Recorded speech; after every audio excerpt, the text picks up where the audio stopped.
Hi all. So interview question, tell me about yourself. Okay, ఇంతకుముందు వీడియోలో ఏం చెప్పాలి అని చెప్పాను.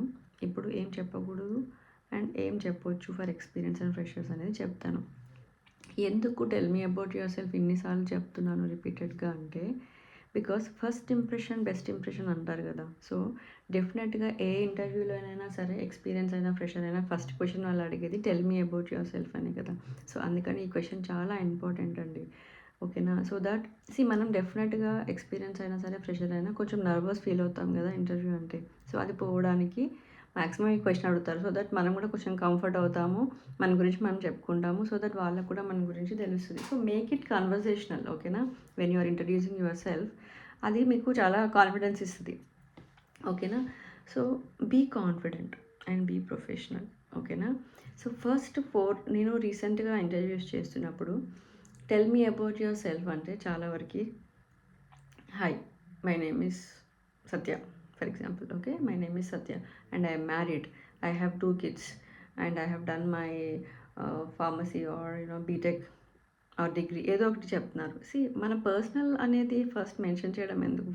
ఓకే, మెన్షన్ చేయకూడదు. ఓకే, 4 పాయింట్స్ చెప్తాను, అవి మీరు అసలు మెన్షన్ చేయకండి when you are introducing yourself. Okay, first thing is hobbies and interest. Second is family కానీ పర్సనల్ వాళ్ళకి అంత అవసరం లేదు, relation. And third is relationship status. Okay, and fourth is weakness. Okay, ఇవన్నీ మీరు ఇంట్రొడ్యూస్ చేస్తున్నప్పుడు mention చేయకండి. ఓకేనా? సో ఈ 4 పాయింట్స్ గుర్తుపెట్టుకోండి. You should not talk about this when they ask for introduce yourself, and when you are answering you should not mention these 4 points like I mentioned. First thing is hobbies or interest, second family, third me relationship status, fourth వచ్చి weakness. గుర్తుపెట్టుకోండి. ఓకేనా? And ఇంకొకటి ఏంటంటే, C మనకి మనకి మనం మైండ్లో ఏం ఫిక్స్ అవుతామంటే, నేను అంత ప్రాపర్గా కమ్యూనికేట్ అవుతానో లేదో, నాకు అసలు కమ్యూనికేషన్ చాలా తక్కువ అని ఫిక్స్ అయిపోతాం. అండ్ ఎస్పెషల్లీ మన ఫస్ట్ లాంగ్వేజ్ ఇంగ్లీష్ కానప్పుడు చాలా వరకు అందరికీ ఆ ఫీల్ ఉంటుంది. అదే సగం పాడు చేస్తుంది. ఓకే, బట్ అట్లా ఏం ఉండదు. మీరు బాగా ప్రిపేర్ అవ్వచ్చు. డిపెండ్స్ ఆన్ యూ అండి. మీ మైండ్ సెట్ని ఎలా సెట్ చేసేసుకుంటారంటే, నా ఫస్ట్ లాంగ్వేజ్ ఇంగ్లీష్ కాదు, నేను అంత కంఫర్టబుల్గా మాట్లాడలేను, and I came from village background, ఇంక అంతకన్నా రాదు, నేను తెలుగు మీడియం, నేను చిన్నప్పుడంతా తెలుగు మీడియం, మధ్యలో ఇంగ్లీష్ మీడియం, సో నాకు రాదు, ఇలా అనుకున్నాం అనుకోండి, అది రాదు. ఓకే, నేనేం నా గురించి గ్రేట్గా చెప్పడం కాదు, బట్ నేను కూడా తెలుగు మీడియమే. బట్ నేను కూడా సేమ్ స్టార్టింగ్లో చాలా చాలా చాలా స్ట్రెస్ ఫీల్ అయ్యాను. అందుకని నేను ఫేస్ చేసింది మీరు ఫేస్ చేయకూడదు అని వీడియోస్ చేస్తున్నాను. ఓకేనా? సో ఫస్ట్ మీ టెన్షన్, మీ ప్రెషర్, మీ స్ట్రెస్ అంతా మీ మొహంలో కనిపించకూడదు. Okay, be confident and be professional and make it conversational. So that ఆ కన్వర్జేషన్ వల్ల ఏమవుతుందంటే, గ్రామటికల్ మిస్టేక్స్ ఉన్నా కూడా that will go off. Okay, so make it conversational when you are introducing yourself, or మీరు మాట్లాడుతున్నప్పుడైనా సరే అలా కన్వర్జేషనల్గా చేశారనుకోండి, అది కంఫర్ట్ అయిపోతుంది, వాళ్ళు ఏమంత పట్టించుకోరు. గ్రామటికల్ మిస్టేక్స్ అనేది పెద్ద విషయం కాదు. ఓకేనా? మీరు ఎలా చెప్తున్నారు, ఎంత కాన్ఫిడెన్స్గా చెప్తున్నారు, and I to eye contact, ఇప్పుడు మీరు మాట్లాడినప్పుడు అక్కడ ఇలా ఇలా చూసి ఇలా అని పెట్టారనుకోండి, అయిపోతుంది, ఫినిష్. ఫస్ట్ 10 minutes 15 minutesలోనే వాళ్ళకి అర్థమైపోద్ది. ఓకేనా? సో ఒక టిప్ ఇస్తాను. ఏంటి అంటే, జస్ట్ మీరు అనుకొని వెళ్ళండి, ఏంటి, నాకు ఎక్స్పీరియన్స్ ఉంది, ఆర్ నాకు కాన్ఫిడెన్స్ ఉంది, నాకు నేను తోపుని, నన్ను ఇంటర్వ్యూ చేసే అతను నాకన్నా ఆయనకేం రాదు అన్నట్టుగా వెళ్ళండి. జస్ట్ నేను అలానే అంటే నేను అలానే వెళ్తాను. ఇప్పుడు నాకు నేనే తోపును, నేను ఆన్సర్ చేసేటప్పుడు నేను చాలా బాగా ఆన్సర్ చేస్తాను, నాకు ఎదురుగా నన్ను ఎవరైతే ఇంటర్వ్యూ చేస్తున్నారో వాళ్ళకి ఏం రాదు అన్నట్టుగా వెళ్తాను. ఇది చాలా కామెడీగా ఉండొచ్చు, బట్ నేను అలా ఫీల్ అయ్యి వెళ్తాను. సో దట్ అంత కాన్ఫిడెంట్గా నేను చెప్పగలను అలా ఉంటేనే. సో మీరు కూడా చాలా కాన్ఫిడెంట్గా, చాలా ప్రొఫెషనల్గా చెప్పండి. ఓకేనా? I to eye contact, actions, little bit smile, మరి ఓవర్గా స్మైల్ కాకుండా లిటిల్ బిట్ స్మైల్ పెట్టి ఆన్సర్ చెప్పండి. ఓకేనా? సో ఇవి అన్నీ ఫస్ట్ 4 పాయింట్స్ అయితే ఏదైతే చెప్పకూడదని చెప్పాను, మరి ఎలా మాట్లాడాలని చెప్పాను. Okay, if you want I can give an example. Okay, so tell me about yourself అంటే ఫస్ట్ 4 గుర్తుపెట్టుకోవాల్సినవి ఏంటి?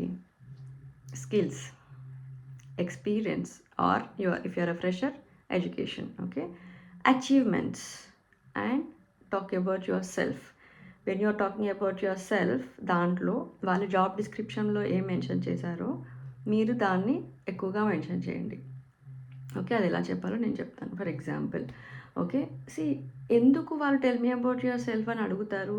How you fit for the job, and అసలు ఆ జాబ్కి మీరు ఫిట్ అవుతారా లేదా? చాలామంది ఉంటారు కదా అప్లై చేసిన వాళ్ళు. సో మీరు ఫిట్ అవుతారా లేదా అని ఎలా తెలుసుకుంటారు? వెన్ యూ ఆర్ ఇంట్రడ్యూసింగ్, మీరు ఎక్కువ వాళ్ళు పోస్ట్ చేసిన జాబ్ డిస్క్రిప్షన్కి మ్యాచ్ అవుతారా లేదా చూసుకొని they select you. Okay, so వాళ్ళు దాంట్లో ఒకవేళ అడాప్టబుల్, కొలాబరేటివ్ అలా ఏమైనా పెట్టారనుకోండి, సో అది మెన్షన్ చేయండి. Okay, so I give you one example. If you are an experience person, like thank you for giving me this opportunity. I would describe myself as adaptable, okay, collaborative, self-disciplined, and responsive to the needs of my team and employer. Okay, next, this is about skill.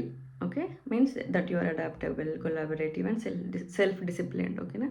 Next వచ్చేసి experience. Okay, summary of experience ఇచ్చేయండి. Like, I have strong experience in solving problems, contributing team projects, and helping to overcome business challenges. Okay, and next వచ్చేసి achievements or list of accomplishments. Okay, so మీకు ఏమేమి track record ఉంది, మీరు ఏం achieve చేశారు అనేది చెప్పండి. I have track record of success in my previous roles. I help to deliver projects on time, resolve issues under pressure, and supported my organization through periods of change. ఓకేనా, so ఇది చెప్పండి. ఇంకొకటి చెప్తాను, especially for experience వాళ్ళకి. మీరు ఒక job చేస్తున్నప్పుడు comfort జోన్లో ఉండకండి. ఆల్వేస్ ఫోకస్ ఆన్, ఇప్పుడు మీకు అంటూ ఒక గోల్స్ పెట్టుకోండి. అఫ్కోర్స్ ఆర్గనైజేషన్ గోల్స్ అనేది ప్రతి కంపెనీలో ఉంటాయి. మీరు మీ మేనేజర్స్, మీ బాస్ని అడగాలి, నెక్స్ట్ ఏంటి, నేను నెక్స్ట్ ఇంకా ఏం చేస్తే నాది అంటే నేను ఇంకా నెక్స్ట్ ల్యాడర్ వెళ్తాను, సో ఏంటి అని టిప్స్ తీసుకొని మీరు అది ఎక్కువగా నేర్చుకోవడానికి ట్రై చేయండి. అంతేకాని వాళ్ళు వర్క్ ఇచ్చారా, ఫినిష్ చేసామా, డన్, 8 అవర్స్ వర్క్ ఉంది, 8 అవర్స్ వర్క్ చేసాను, ఐఎమ్ డన్ అన్నట్టు ఉండకండి. ఓకేనా, మీకు సంబంధించిన దానికి ఇంకా అడ్వాన్స్ అవ్వాలి అని అంటే మీరు ఏం కోర్సెస్ చేయొచ్చు, ఇంటర్నల్గా ఏమైనా ఉన్నాయా అని. అండ్ ఇంకొకటి, ఒక ఆర్గనైజేషన్లో మనకి జాబ్ రావడం, మనం ఇన్ అవ్వడం అనేది ఎంత కష్టమో అనేది మీరు పడే ఉంటారు. ఓకే, ఇన్ అయిపోయిన తర్వాత కూడా కంఫర్ట్గా వచ్చేసింది, నేను ఇప్పుడు అయిపోయింది అన్నట్టు ఉండకూడదు. ఓకేనా, మీ మీ ఇంట్రెస్ట్, మీ ఎక్సైట్మెంట్, ఎంతూజియాజం అనేది లెర్నింగ్ మీద ఆల్వేస్ ఉండాలి. ఓకేనా, అంతేగాని రెగ్యులర్గా మీకు వర్క్ ఇచ్చారా, చేసామా, వచ్చేసామా అన్నట్టు అస్సలు ఉండకండి. ఓకే, మీరు మీకున్న స్కిల్స్ని ఇంకా లైక్ మీరుగా ఇంటర్నల్గా ఏదైనా ఐడియాస్ చెప్పడము, లైక్ ట్రైనింగ్స్ ఇవ్వడము, మీకు ఏదైనా ఇప్పుడు మీ దాంట్లో ఏదైనా ఇప్పుడు డేటా మేనేజ్మెంట్ అనుకోండి, conduct phase, setup phase, closeout phase అని ఉంటుంది. సో దాంట్లో ఏదైనా మీకు మంచి టాపిక్ వస్తే మీరు దాని ఇనిషియేటివ్ తీసుకొని చెప్పండి.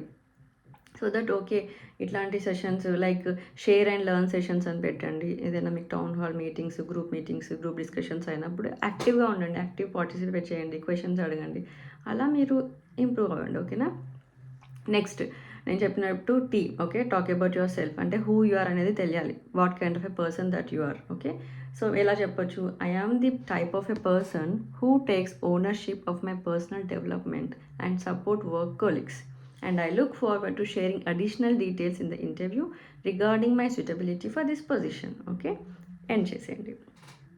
So I hope I gave you an answer. Again and again I'm saying, skills anedi చాలా మ్యాచ్ అవ్వాలి. When you are mentioning about your skills, దేనికి మ్యాచ్ అవ్వాలి అంటే జాబ్ డిస్క్రిప్షన్కి. Okay, when you are talking about yourself, mention about your skills that should match your job description. As a set, job డిస్క్రిప్షన్లో ఎక్కువగా communication, adaptability, team player ఉంటే నేను ఇచ్చిన example చెప్పేసేయండి. ఓకేనా, like thank you for this opportunity, I am adaptable and collaborative team player with high communication skills needed to the excel in this role. అలా finish చేయండి. ఓకేనా, అండ్ ఫ్రెషర్కి మీకు ఎలాంటి ఆన్సర్ కావాలి, ఇవన్నీ మీకు ఏమైనా క్వశ్చన్స్ ఉన్నాయి ఇంకా అంటే నేను చేస్తాను. And top 20 questions or top 10 questions ఇంటర్వ్యూలో ఏం అడుగుతారు, మీరు ఎలా ఆన్సర్ చేయాలనేది కూడా చెప్తాను. Like why should I hire you అంటే మిమ్మల్ని నేను ఎందుకు తీసుకోవాలి, ఇంకా మీరు మల్టిపుల్ ప్రాజెక్ట్స్ హ్యాండిల్ చేస్తున్నప్పుడు దాన్ని మీరు ఎలా హ్యాండిల్ చేస్తారు, ఒకవేళ మీ క్లయింట్ తక్కువ టైంలో తక్కువ టైం ఉంది, డెలివరీ టైం చాలా తక్కువ ఉంది, సో దాన్ని ఎలా మీరు మేనేజ్ చేస్తారు, టీంలో కాన్ఫ్లిక్ట్ ఉంటే ఎలా ఫేస్ చేస్తారు, ఛాలెంజెస్ ఎలా ఫేస్ చేస్తారు and how you overcome it. So ఇలాంటి క్వశ్చన్స్ అన్నిటికీ నేను 1 బై 1 ఆన్సర్ చేస్తాను. సో ఎండ్ చేసేప్పుడు మళ్ళీ చెప్తాను. మీరు ఇంట్రడ్యూస్ యువర్ సెల్ఫ్ అన్నప్పుడు మెన్షన్ చేయకూడనివి 4: habits and interest, family, okay, personal matters, relationship status, 4th వచ్చి వీక్నెస్. ఓకే, మెన్షన్ చేయాల్సినవి స్కిల్స్, ఎక్స్పీరియన్స్, ఓకే, మీ experience, and then achievements, talk about yourself. Okay, చెప్పకూడనివి చెప్పాల్సినవి ఉంటాను. Okay, but be confident, eye contact కూడా important. And tell me about your self అనేది మీకు ఎన్నిసార్లు వీలైతే అన్నిసార్లు మిర్రర్ ముందు ప్రాక్టీస్ చేయండి. ఓకేనా? Thank you.